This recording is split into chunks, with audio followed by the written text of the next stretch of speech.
ही आत्मा से आलोकित हो जाता है, वैसे ही आनंद की लहरियां, सौंदर्य लहरियां जिसका वर्णन किया गया, बहना शुरू, हाथ से बहना शुरू होता है। वहां शब्द इस्तेमाल करते हैं वाइब्रेशन, वो करते हैं, लेकिन वाइब्रेशंस का मतलब क्या? वाइब्रेशंस मैंने कोई भी चीज हिली उसका नाम वाइब्रेशन थोड़ी है। ये वाइब्रेशंस, ये जो हाथ से बहने वाली लहरियां, जो पैर से बहती है, जो सारे शरीर से फूट फूट करके बह रही है, जिन्होंने सारी सृष्टि की रचना की है, जिससे ओंकार बनते हैं, ये वो चीज जिसने कि सारे ब्रह्मांड में अपना राज्य प्रस्थापित किया हुआ है, ये वो चीज जो कि हर एक चीज का तत्व है, जो ईथर का भी तत्व है, जिससे कि आज आप ब्रॉडकास्टिंग करते हो, ईथर का भी वो तत्व है, सारे पंच तत्वों का वो तत्व है। उस तत्व का जो अधिष्ठा है, उसका जो राजा है, वो आत्मा आपके हृदय में बसता है। पूर्व जन्म के अनेक पुण्यों की वजह से इस पुण्यवान भूमि में आपका जन्म हुआ, लेकिन इस जन्म में न जाने क्या हो गया है कि अच्छे भले लोग दुनिया से दूर न जाने किस गलत रास्ते पर चले जाते हैं। इसको मैं ये नहीं कहूंगी कि हम लोगों पे दूसरों का राज्य रहा या कोई हमारी कमी रही, या हमारे यहाँ भी पंडितों ने और ब्राह्मणों ने और तरह के जो ऐसे लोग जो पैसा कमा रहे धर्म के नाम पे, अनेक हमारे अंदर भ्रम मान, लेकिन वो भ्रम डाल भी दिए हैं तो हमको देखना तो चाहिए।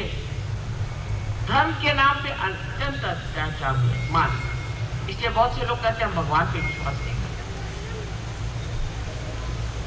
लेकिन जो सत्य है उसको पाने की ओर हमारी दृष्टि होनी ही पड़ेगी। आज ऐसा समय है कि इस समय अगर आप चूक गए तो न जाने किस संकट में आप फंस जाइए।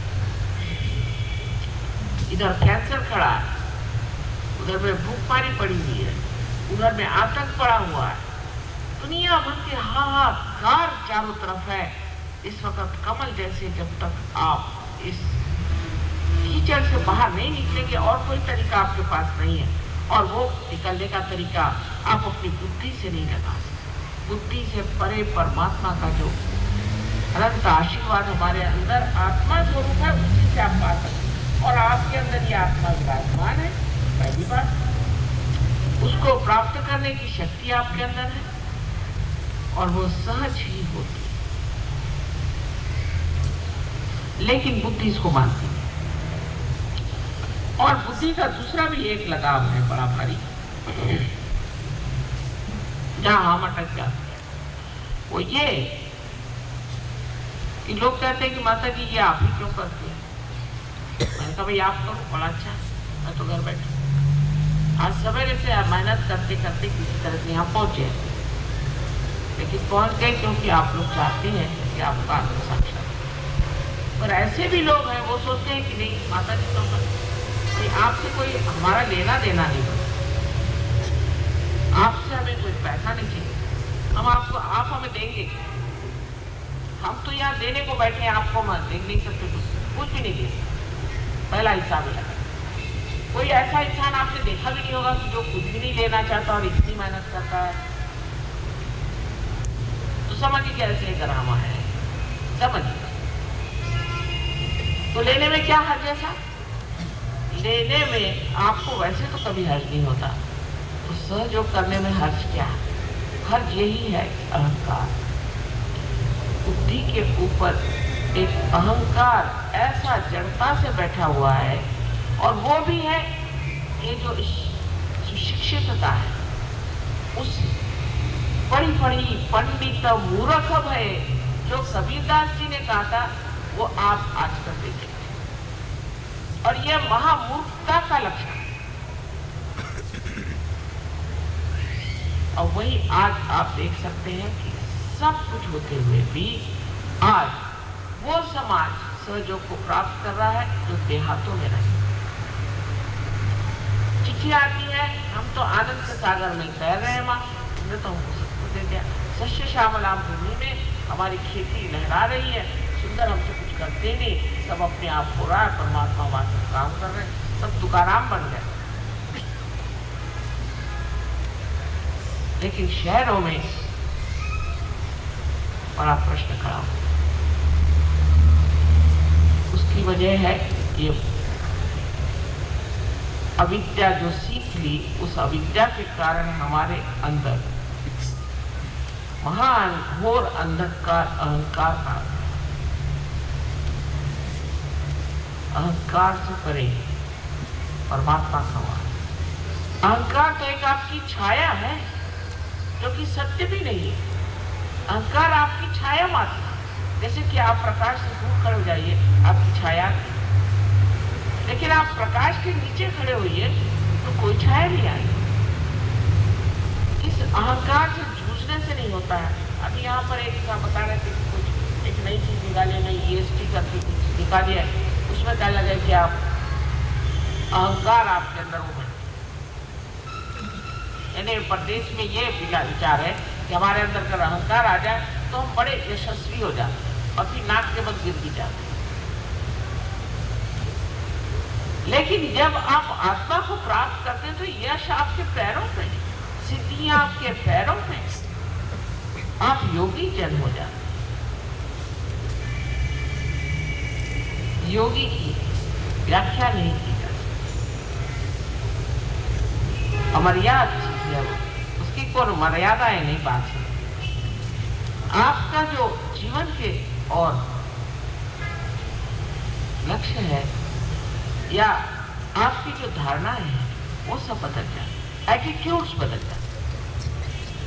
सहयोग में हम कोई सिस्टम नहीं बनाते कि 4 बजे उठना है, घड़ी देखो, उठ के बैठे, नाक दबा के बैठो, नहीं, कोई सिस्टम नहीं। सिर्फ आपकी धारणाएं बदल जाती हैं, आपके तरीके बदल जाते हैं, आपके लक्ष्य बदल जाते हैं अपने आप से। लेकिन कोई जबरदस्ती आप पर नहीं।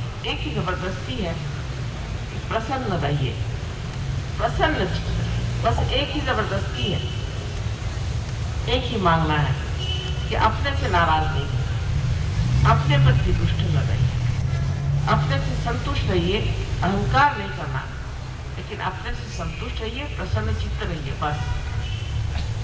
बाकी कोई भी आपके ऊपर में कोई चीज लादी ना, तो ऐसा ही हुआ कि कोई अगर वृक्ष बढ़ रहा है जीवन तक से, उस पर कोई चीज आप ला दीजिए।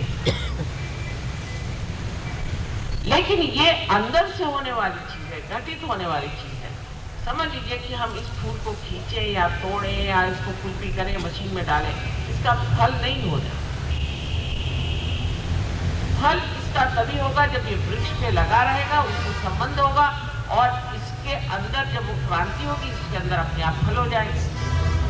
इसी प्रकार आप में भी फलश्रुति तभी होगी जब आपका संबंध उससे लग जाए जो अनेक नामों से जाना जाता है, निराकार, निरंजन।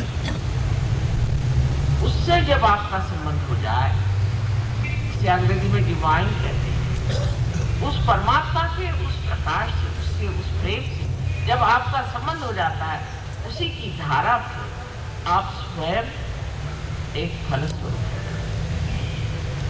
और वो फल आपको सुख देता। आप अपने को देखकर,